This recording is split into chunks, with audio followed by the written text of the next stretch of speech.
Ladies and gentlemen, a very warm welcome to BookFlix Live. Today, we are going to have our 8th episode. Before starting today's episode, I would like to sincerely thank you for your love and support. It is indeed because of your invaluable love and support that I'm able to conduct this show so successfully, and I'll keep needing your love and support in the times to come as well. Ladies and gentlemen, for the past few episodes, we had been discussing about the proven frameworks which has been presented by this Amazon India bestseller book called Life Without If.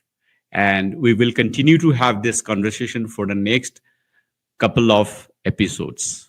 I'm sure, ladies and gentlemen, you are getting some valuable insights from this amazing book called Life Without If.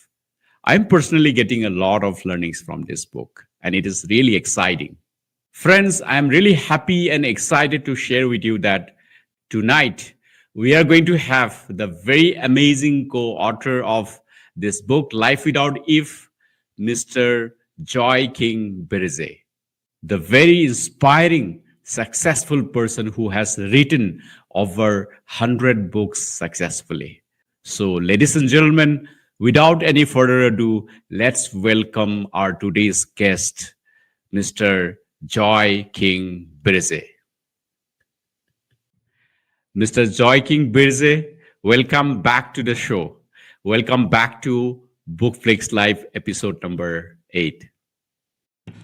Thank you so much. It is a real pleasure to be back on your podcast and eager to answer the questions. Mr. Joy, I would like to thank you and Sudipto sir for giving me time for 2 episodes wherein I could summarize all the learnings from the previous chapters that we have discussed in the previous episodes. And believe you me, it was really exciting. I personally learned a lot when I actually reviewed all the learnings and summarized in terms of how we can apply those learnings in our own lives. I'm sure our viewers also would have got benefited from that. Having said that, I would like to come to our today's episode. Mr. Joy, we are going to discuss 3 chapters of this book today. The chapters of chapter number 10, 11, and 12. And we will start with chapter number 10. In this chapter, Mr. Joy, you have mentioned about shifting from dependency mindset to adaptability mindset. With respect to this, when I look back to my past experiences, I have seen many people who has much higher level of potential, but somehow they are not able to leverage that. Probably they have some mindset issues, maybe fear. And because of that, what actually happens is that they actually know that they are made for something else, something much higher, but they are somewhere comfortable with a secure job because they are not taking that particular steps or the risk and leverage their highest potential. And that's why they are somehow stuck. You and Sudipto sir have done a detailed research on this particular subject. And I really like the real life example that you had picked up, the real life example of Mr. Aman Burma. I'd like to request you just to take our viewers through the insights that you have been able to gather from the research on the life of Mr. Aman Burma and how this mindset called dependency mindset actually looks like in our everyday life and what are the impacts on our lives or our future. Over to you. This is an excellent question. You know what breaks my heart when Sudipto sir and I started to talk about people, who relate to this chapter. We met some incredibly smart, talented individuals who are living really small lives. Not because they lack the ability, but because they are trapped in what we call a dependency mindset.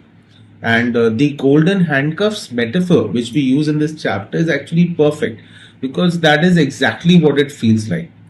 Let's paint a picture of what dependency looks like in daily life. It's the person who's been at the same job for 10 years making decent money, good benefits, steady routine, but they know deep down that they could do more. They could start their own business, or maybe switch their careers to something that they are more passionate about, or maybe even move to a different city altogether, for better opportunities. But what do? They stay put because they are dependent on external security. Questions like, if only I had more savings, I would try this. Or if my family was more supportive, I could take this risk. And lots of such things, This is so familiar to all of us. There are people who always wait for external validation or perfect safety because before they make a bold move. And this mindset is really insidious. That is why we have dedicated an entire chapter to exposing and correcting this mindset.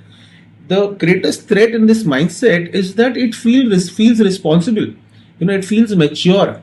You feel that, okay, I'm not being reckless, I'm being practical, I'm thinking about my family's future and security. But that is not what we are doing. What you're doing is you're outsourcing your life's direction to circumstances which are not in your control. The correct way to think about it is that the dependency person has an external locus of control. They believe that life happens to them. Success depends on good luck, getting good bosses, good economy, good timing, things like that, which are not in their control.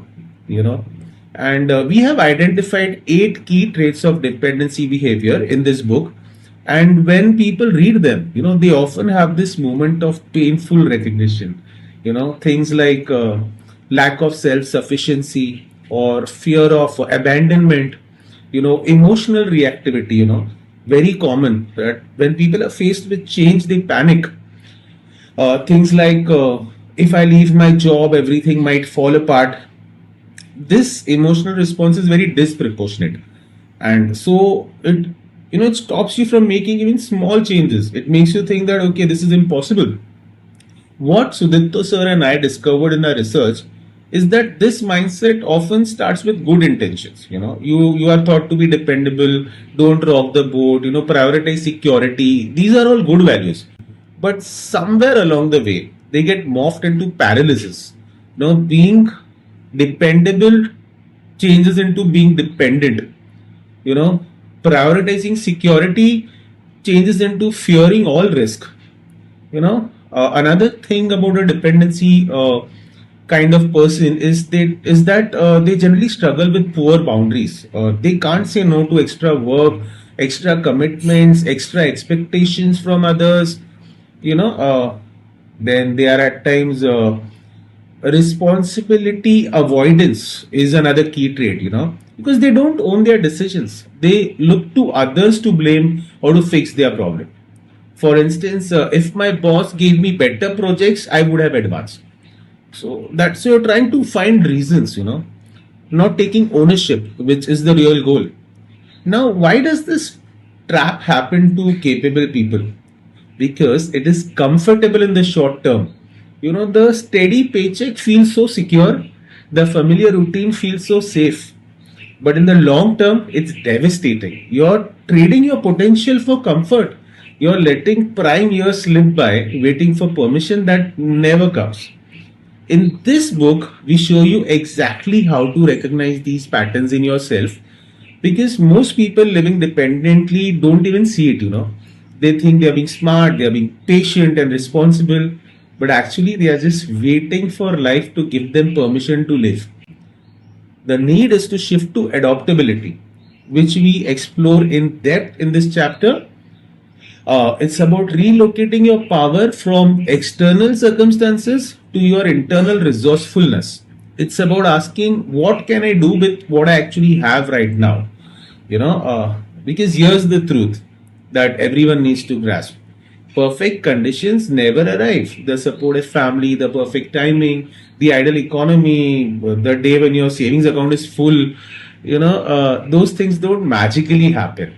Waiting for them is like waiting for a bus that is never going to come.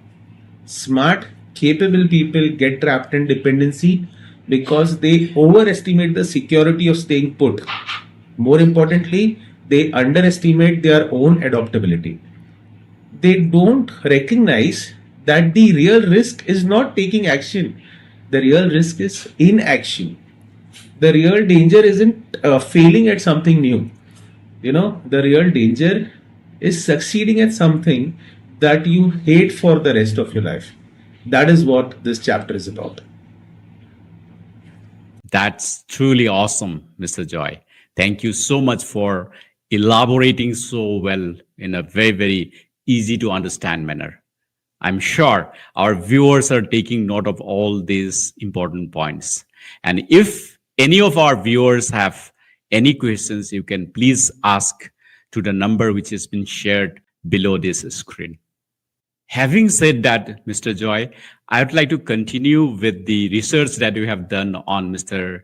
Aman Verma's real life.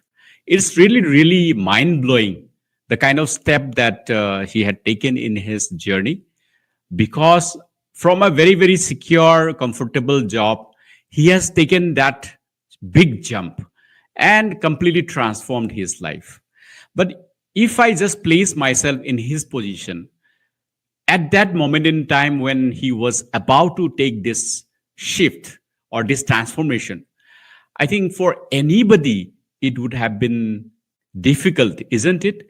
Because moving from a very, very secure and safe job and taking that risk, I know that he is now successful, and that's why we're discussing this particular example. But when he would have started, as a human being, he would have felt the same kind of emotions that we are discussing now. So, here I would like to ask basically, what are the few practical steps that our viewers can actually apply in their work? Here, basically, what I would like to ask you is that what are the few practical steps that our viewers can implement in their lives to make a shift from so called safe and secure job to actually leveraging their highest potential and going for this transformation in life? Over to you. Aman Gupta's story is one of readers' absolute favorites in this book because it is such a perfect illustration, of moving from dependency to adaptability. When Sudipta sir and I were researching this topic, what struck us most was that Aman wasn't some kind of superhero entrepreneur from day one. What made him remarkable was his ability to adopt with what he actually had. He didn't wait for what he wished he had. Now, picture this: Aman is working solid corporate jobs at Citibank and KPMG. Good money, prestige, stability, the kind of jobs people dream about. But around him, he sees colleagues who are smart, ambitious, but stuck. They are saying things like, if only I had more capital, I would start my own business.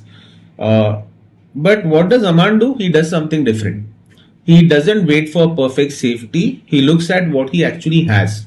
He has an understanding of consumer needs. He has some market knowledge, and he has his own vision and determination. That's not much, but he starts right there. So here's the first massive lesson from Aman's journey. Adaptability isn't about having all the resources upfront. It's about starting with whatever you have and iterating as you go. He didn't launch boat with millions in funding and a perfect business plan. He studied the audio market, understood what Indian consumers actually wanted that global brands weren't providing, and he started small. The second most important lesson is break massive challenges into smaller, manageable pieces. Instead of being overwhelmed by build a consumer's electronic empire, Aman tackled understand what consumers need, then test your basic products, and then create India specific solutions. All these are small adoptive steps which built momentum and confidence in his process. Third lesson: when competing against giants, don't try to beat them at their own game.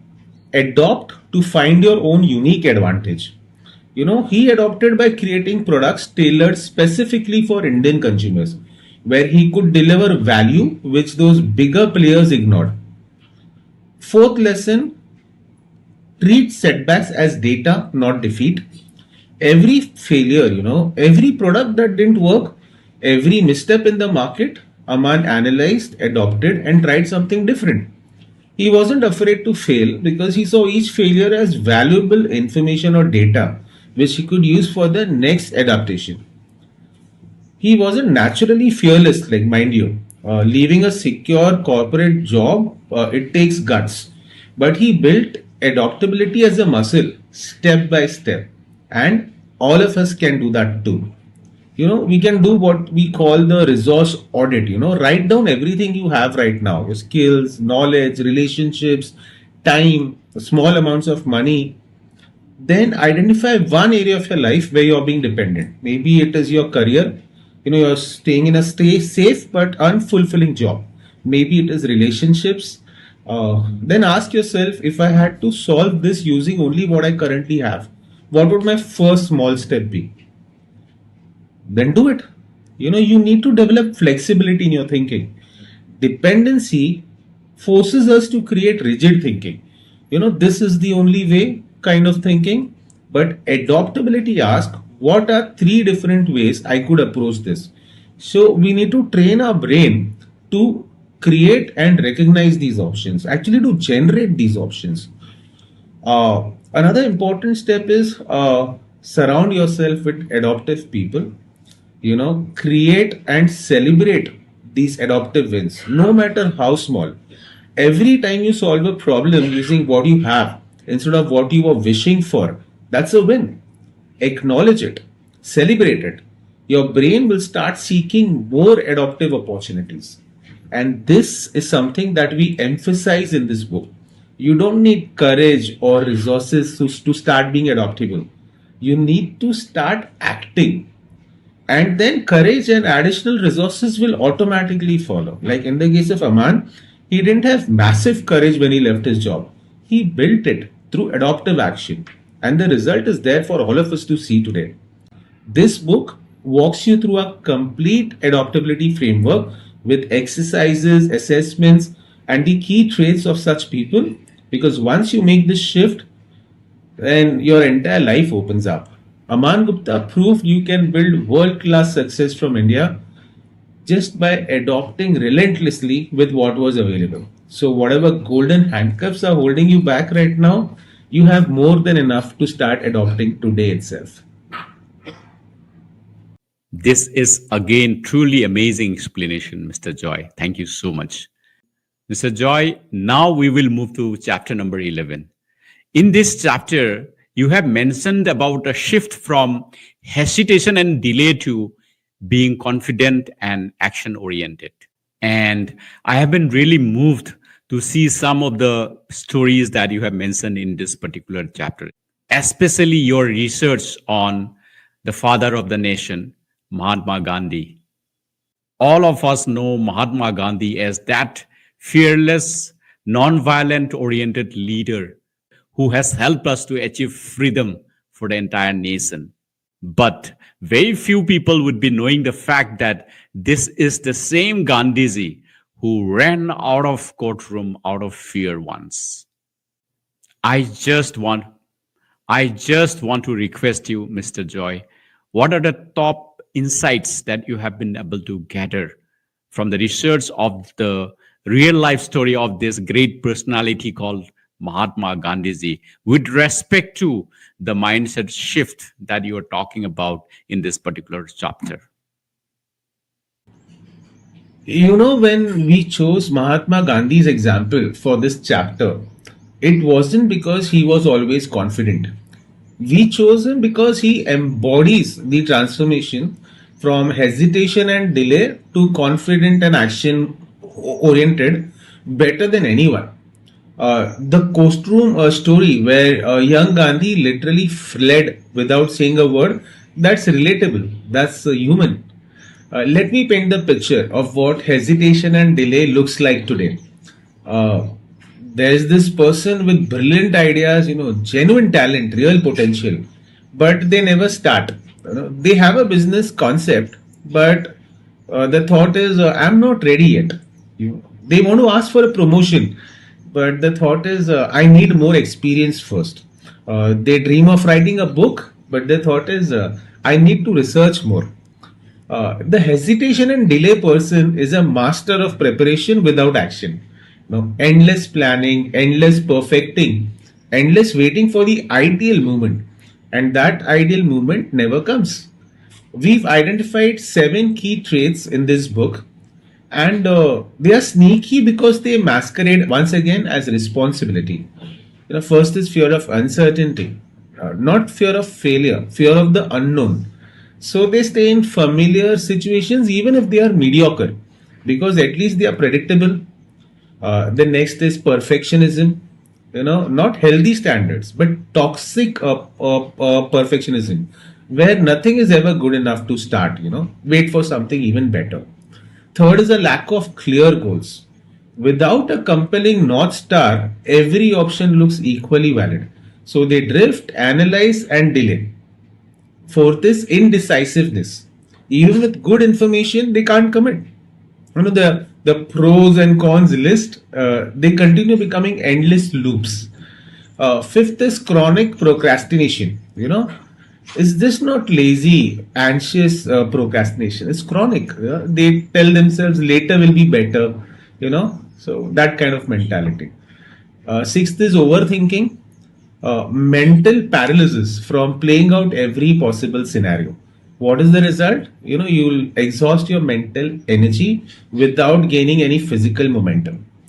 Seventh is avoidance, sidestepping anything that is uncomfortable.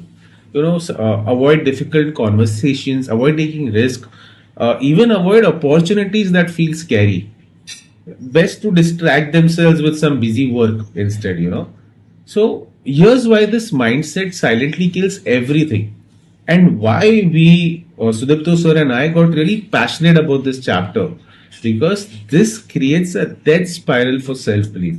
It kills ideas, it kills opportunities, and most devastating, it kills self-belief. Every time you delay, you're sending your subconscious a message: I'm not capable. Every time that you don't start, you're reinforcing, that I need perfect conditions. And over time, you literally stop believing in your ability to act. You become an expert at excuses. I'm being strategic, I'm thinking it through, all such reasons, inaction that confirms the fear. And it's fascinating how universal this is. The corporate executive who won't ask for a raise, the artist who won't share their work, the person who wants to make a career change but needs one more certification, the parent who wants better work life balance but can't talk to their boss yet. We call this the perfection trap. You wait for 100% readiness, which never happens. What is the result? You stay at 0% progress. Meanwhile, the people who are confident and action oriented, they will start at 60% or readiness.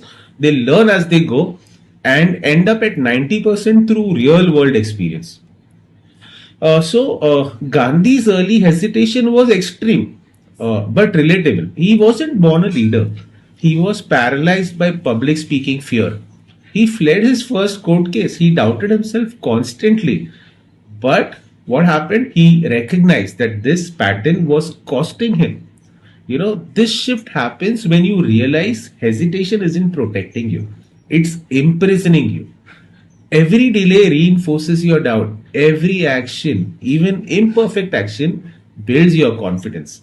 And in this book, we show you exactly how to spot these patterns, because they are subtle. You think you're being thoughtful when you're actually being avoidant.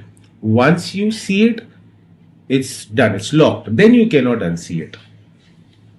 That was truly mind blowing, Mr. Joy. Thank you so much. And I really like the idea: celebrate actions, not results. I mean, Bhagavad Gita also talks about it.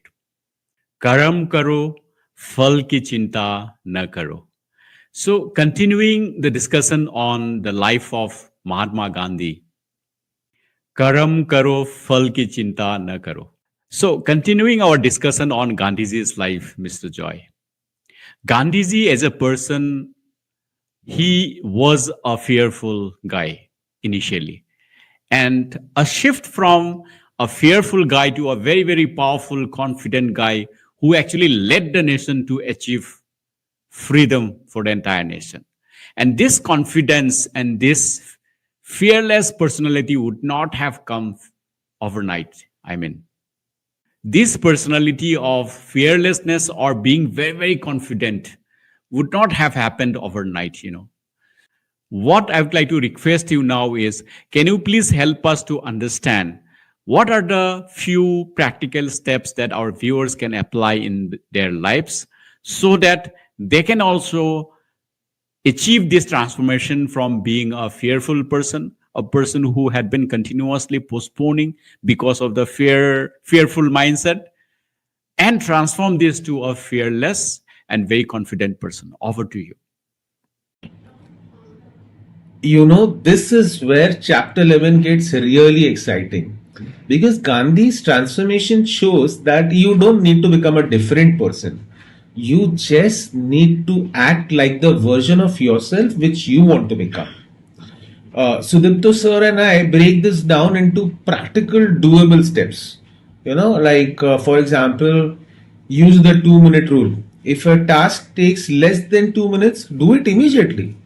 That sounds so simple. That's the point. Hesitation thrives on momentum. This 2 minute rule breaks the inertia. Email to send 2 minutes, call to make 2 minutes, research a course 2 minutes. These are all small wins which build your action muscle. Another option is create a stop doing list. Hesitation hides in busy work. List three activities that feel productive but delay real progress. Endless research, perfecting documents that nobody is going to see, over preparing your presentations, eliminate them up. Free up mental space for other constructive action. Then third is you can set smart goals. But make the first one very small. Not build a business. Email one potential customer today. Goal should not be a get fit. Goal should be walk 10 minutes after dinner. Small actions like these bypass the hesitation brain's resistance. Momentum creates confidence. Next, you can practice decision making under mild pressure. Set a timer for 5 minutes to make a small decision. What to wear, what to eat, where to sit. Train your brain that decisions don't need to be perfect, but you just need to make your decisions. Fifth is you can use action despite fear technique, which Gandhi had mastered, by the way. Before any scary action, acknowledge the fear. Yes, I am scared to make this call.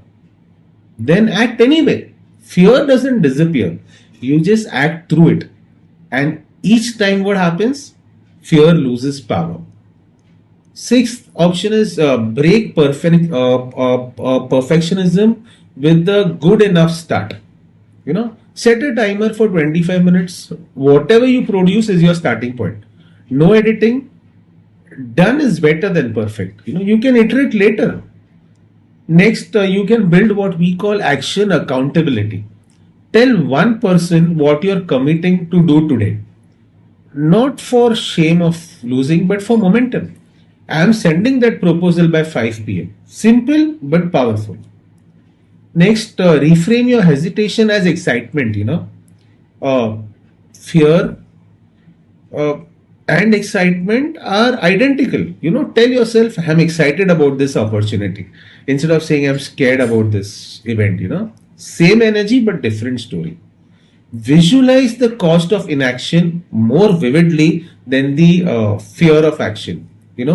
Picture 5 years from now still hesitating. That hurts more than any potential failure.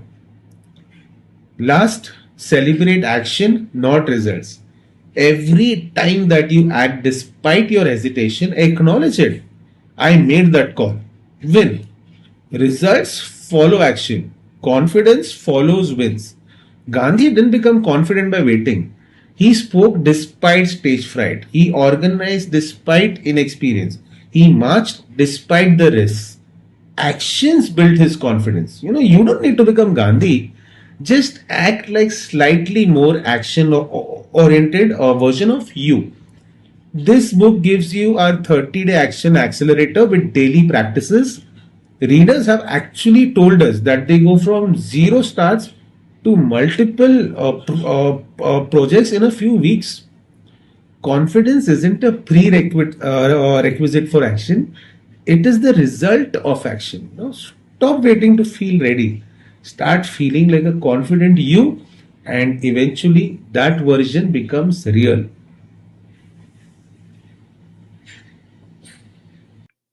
That's again a really awesome explanation, Mr. Joy. I'm sure our viewers are getting a lot of value from this particular conversation. Mr. Joy, Mr. Joy, we will shift to chapter number 12 now. My next question is, in this chapter, you are introducing a very, very interesting term called building action muscle. And I really liked it. And in this chapter, you have also mentioned about your research on a very, very amazing lady, the lady who has inspired the entire world, who is none other than Oprah Winfrey, who has suffered what not in her life, starting from her family, career, financial problems, what not. And she has completely transformed herself and inspired the world.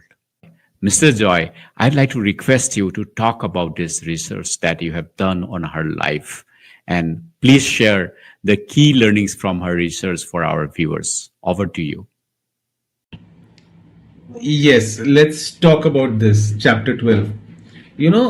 Chapter 12 hits home for so many readers because that lack of control feeling is like an epidemic today. We hear it constantly.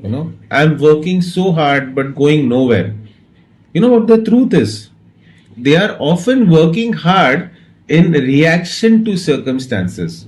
What you need to do, you need to design that direction. Lack of control looks something like this. Chaos without agency. Bills pile up, so you work overtime reactively. Family demands escalate, so you say yes automatically. Career stalls, so you blame your boss or you blame the economy. You're busy all day, but you feel powerless. Your daily behaviors might include reactive firefighting. Something goes wrong, you scramble to fix it. No time for planning. Emotional reactivity is stress triggers impulsive decisions like comfort eating or online shopping. That's what all of us do, right? Or you are blaming externals. The traffic made me late. The economy killed my salary raise. You're kind of positioning yourself as a victim over here. you know Overwhelm yourself from four boundaries. Everyone else's emergencies become yours. No time for your own goals. You're in short term focus. Quick fixes feel productive, but the truth is that they create bigger problems eventually. It's so inconsistent. You start strong and then you start to derail when life intervenes. Now, the important question to ask and understand over here is, why does this trap hardworking people? Because hardworking people think effort equals control. You know, Hustling feels like your agency, but it's like bailing water from a sinking boat without fixing the leak. You're busy, you're exhausted, but the bottom line is you are still sinking. Lack of control creates learned helplessness. When outcomes feel random despite your effort, you stop believing that your actions matter. Motivation completely crashes. As a result, you work harder to compensate. It's like you're perpetually exhausted. Sudipto sir and I call this the illusion of busyness. You know, Constant activity without any intentional direction. You are like you're spinning wheels instead of steering your car. You know, Oprah's early life was ultimate lack of control. There was poverty, abuse, rejection. But what did she do? She shifted by focusing on what she could control, her responses, her boundaries, her daily choices. The trap is believing total control or no control are the only options. No. Measured and designed control is the third way. Control what matters most, release what doesn't matter the most. That is what this chapter is all about. Thank you so much, Mr. Joy, for explaining the insights from this powerful research so well for our viewers. Thank you so much for that. Mrs. Joy, I am personally enjoying this conversation, and I'm sure our viewers are also enjoying this. However, because of the limitation of the time, probably I'm going to ask the concluding question of this particular session.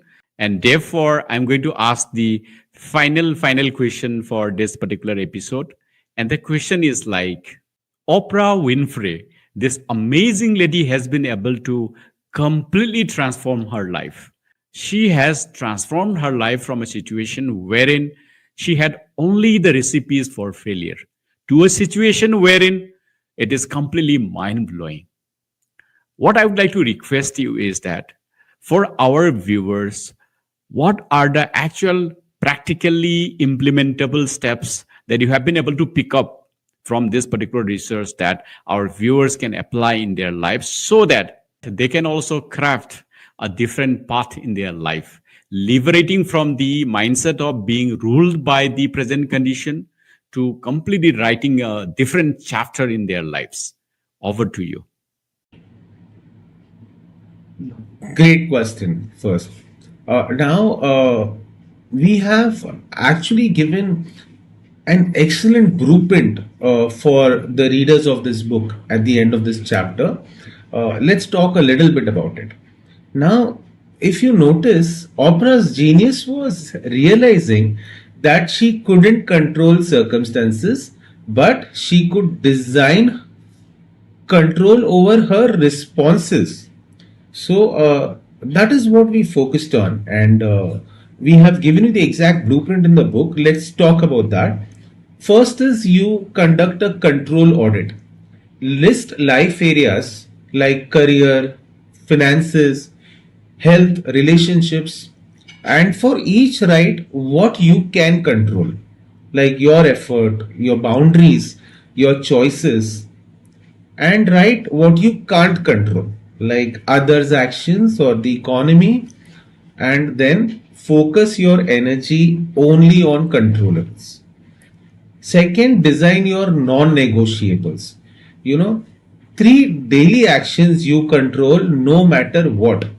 Like for Oprah, she had a reading time, exercise, and reflection. Yours might be 20 minutes planning, family dinner, practicing a particular skill, whatever it is, but non negotiables. Third is create response systems. Triggers happen. So design automatic responses. Financial stress, you can have a system like review your budget, call your creditor, cut one expense of yours. You need to just ensure that you do not reactively panic. Fourth is set designed boundaries.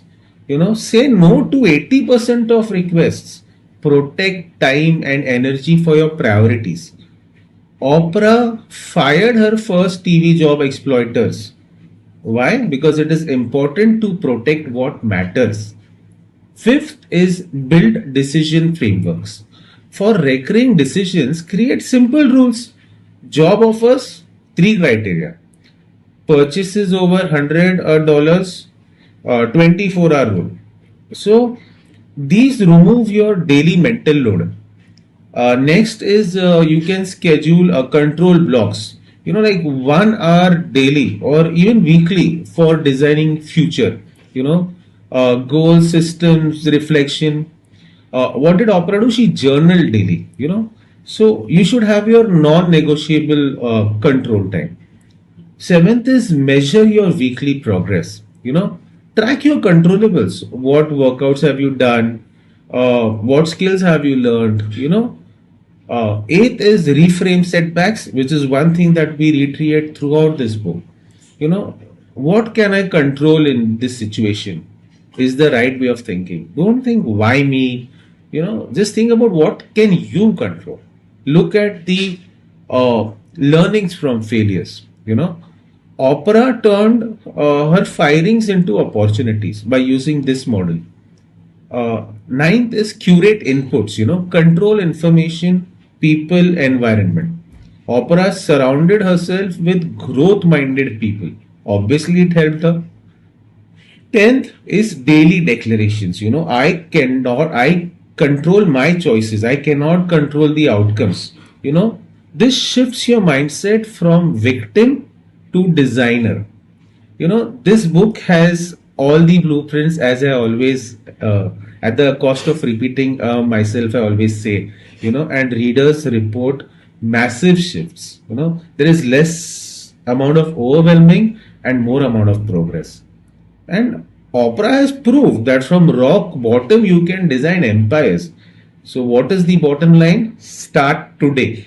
One non negotiable, one boundary, one control block.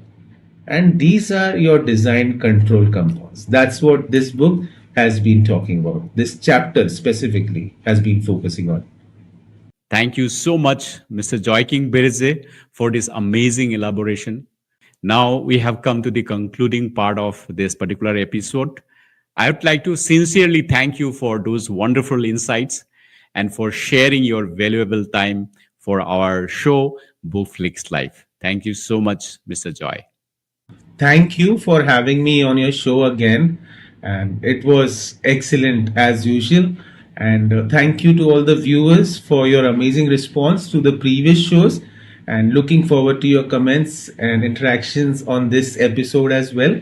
So that is all for today. And goodbye for now. And eagerly awaiting our next interaction. Thank you so much, everyone. Bye bye. Ladies and gentlemen, I hope you like this session and you have got some values from this session. If you have got some values from this episode, please hit the like button and share this with some of your loved ones.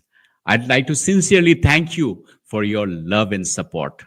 We will meet again on next Sunday. Until then, we will meet again on next Sunday. Until then, stay joyful, stay happy, and stay successful. Bye bye. Good night.